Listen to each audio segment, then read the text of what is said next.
अस्सलाम वालेकुम वरहमतुल्लाहि वबरकातुहू। د عمومي گشت آداب په پښتو ژبه کې د هر عمل څه آداب وي او د گشت هم څه آداب دي. کله چې مونږ د دې آدابو لحاظ وساتو نو د گشت ټولې پیدې به حاصلې شي.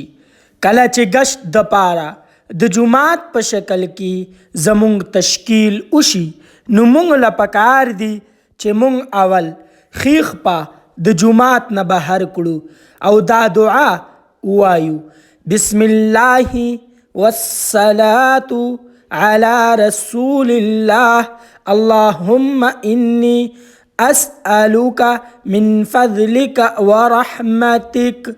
بیا به د الله نه دعا وغواړو، ځان د پاره او د ټول امت د هدایت د پاره به دعا غواړو.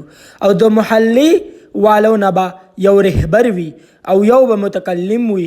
مونږ به د لارې ښي طرف ته ځو، زمونږ په ژبه به د الله پاک ذکر وي او زمونږ په زړونو کې به د دین فکر وي. او کوم مسلمان رور سره چې مونږ ملاقات کوو هغه به د خپل ځان نه بهتر ګڼو.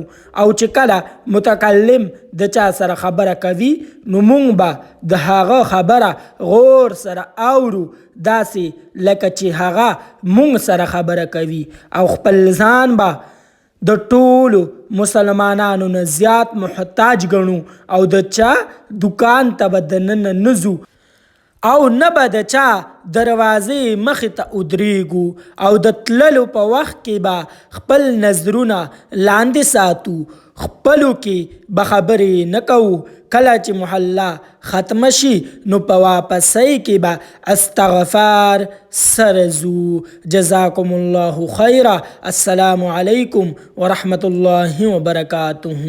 ویڈیو دیکھنے کا شکریہ.